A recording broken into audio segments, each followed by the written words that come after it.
Friends, every one of us would want to lead a healthy life, which means that our mind, body, and soul must work together as interconnected aspects towards our well being. Often we wonder what relationship exists between our mind, body, and soul. Is our mind or consciousness separate from the physical body, as dualism suggests? That's philosophical question to answer. Let's see if we can do justice this Saturday. Friends, is it a fundamental unity or oneness between all the three, the mind, body, and soul, as monoism suggests? Is there an interdependence and integration of the mind, body, and soul, as holism suggests? Or as science would have it, is it reducible to physical matter and its interactions? To know the exact nature of this relationship between the three is absolutely fascinating. Are our views due to our social, cultural, and personal frameworks? Do we actively construct our reality through our language, knowledge, and social interactions? Is our reality completely bounded by our consciousness? While our consciousness is a state of awareness, subjective experience, and the ability to perceive and comprehend the world, reality is the ability to think and feel the world for ourselves. Does consciousness follow dualism? It is the hard problem of consciousness that challenges us to explain the how and why the subjective experience arises from the physical processes of the brain. It raises questions about the nature of consciousness and the relationship between the mind and the body and the soul. Does it operate as a continuum? No one knows. Actually, our reality is a state of existence, independent of perception or interpretation. It's complex and multifaceted, whereas objective reality is, the external, the outside. Subjective reality emphasizes the role of individual perception, while objective reality exists regardless of individual perceptions or beliefs, suggesting there is an external world with its own properties and laws. Subjective reality shapes our experiences in understanding reality through our unique perspectives, emotions, and cognitive processes.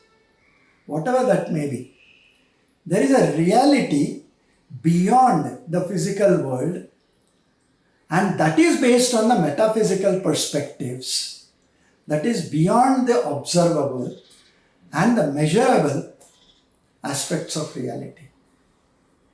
How do we prove or disprove such realities in our existence? Can science be used? Science needs empirical and evidence-based data to understand reality.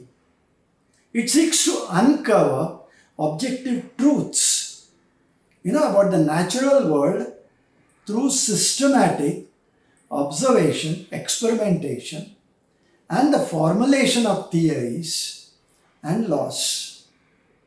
One needs to study the physical properties of matter, energy, and the laws that govern the interactions and understands the fundamental forces of nature, the behavior of particles, the structure of the universe, and the functioning of biological systems to understand reality.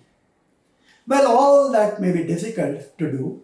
Realizing our consciousness that involves investigating, its neural correlates, the underlying brain mechanisms and processes, associated with conscious experience is actually doubly difficult. Research does indicate that certain brain regions and neural activities are closely linked to conscious perception and awareness. All said and done, the enigma of what reality is still remains. Does Hinduism and Hindu scriptures offer us some solace to this problem, some solution to this problem? Whereas the Mandukya Upanishad has some answers on the nature of reality, consciousness, and the significance of Om, the Chandogya Upanishad explores metaphysics, cosmology, ethics, meditation, and the nature of the self or Atman, and the supreme reality, the Brahman. While Mandukya Upanishad speaks of 4 levels of consciousness, the waking state as the Jagratavastha, dream state, Swapnavastha, deep sleep state, Susupti Avastha, and Turiya, the ultimate state. Om too represents the waking state. A, the dream state, U, and the deep sleep state, and M, that is Om, A-U-M.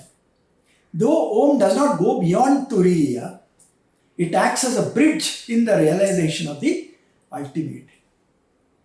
Turiya is not a state that can be grasped by the senses or the mind, but is unseen, incomprehensible, and indiscernible. Tattvamasi, or you are that.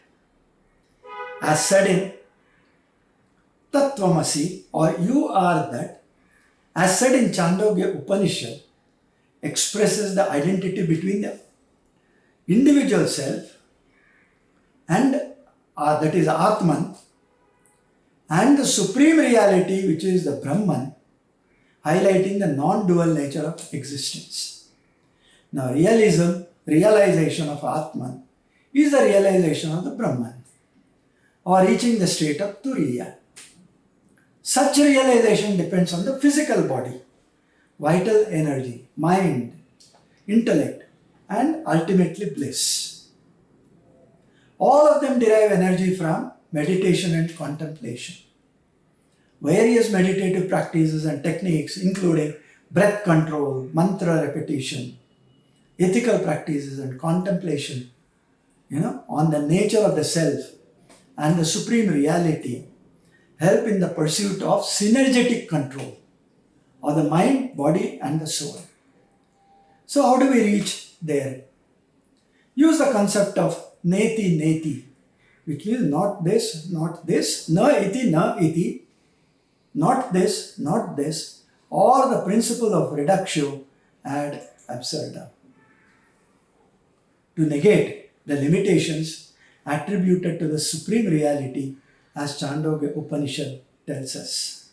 In order to find the truth, you keep negating and something remains at the end. That is the truth.